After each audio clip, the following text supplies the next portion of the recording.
ପୁରୀ ନଗରୀରେ ଥିଲେ ଜଣେ ଚଣ୍ଡାଳୁଣୀ ମହିଳା। ନାମ ଥିଲା ଶ୍ରେୟା। ଜାତିରେ ନିମ୍ନ କିନ୍ତୁ ଭକ୍ତିରେ ଶିରୋମଣି। ଲକ୍ଷ୍ମୀ ପୂଜା ଦିନ ସମଗ୍ର ପୁରୀ ଦୀପ ଆଲୋକରେ ଝଲମଲ।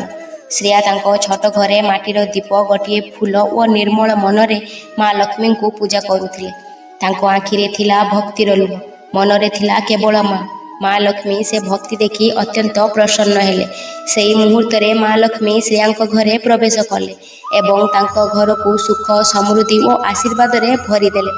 ଏହି କଥା ଯେତେବେଳେ ଶ୍ରୀମନ୍ଦିରରେ ପହଞ୍ଚିଲା, ବଡ଼ ଭାଇ ବଳଭଦ୍ର କ୍ରୋଧିତ ହେଲେ।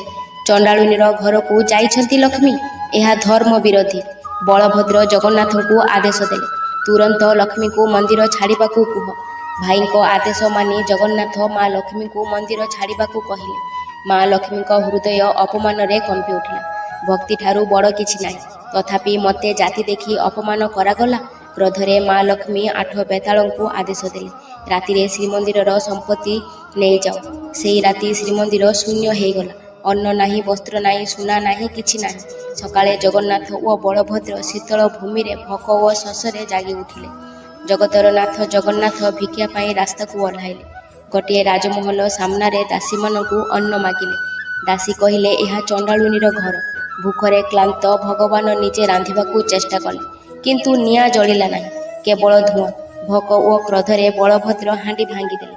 ଶେଷରେ ହାର ମାନି ସେହି ଚଣ୍ଡାଳୁଣୀ ଘରେ ଭୋଜନ କରିବାକୁ ରାଜି ହେଲେ। ସେଠାରେ ମା ଲକ୍ଷ୍ମୀ ପୋଡ଼ପିଠା ଦେଲେ।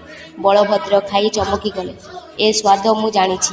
ସେହି ମୁହୂର୍ତ୍ତରେ ସେ ବୁଝିଗଲେ ଏହା ଲକ୍ଷ୍ମୀଙ୍କ ଘର। ଜଗନ୍ନାଥ ବହୁତ ବିନୟ କଲେ। ମା ଲକ୍ଷ୍ମୀ ଦୟାରେ ପିଘଳି ଗଲେ। 3 ଜଣ ଶ୍ରୀମନ୍ଦିରକୁ ଫେରିଲେ। ଆକାଶରୁ ଫୁଲ ବର୍ଷା ହେଲା ଏବଂ ସେହି ଦିନଠାରୁ ଶ୍ରୀମନ୍ଦିରରେ ଜାତିଭେଦ ସଦା ପାଇଁ ଶେଷ ହେଲା।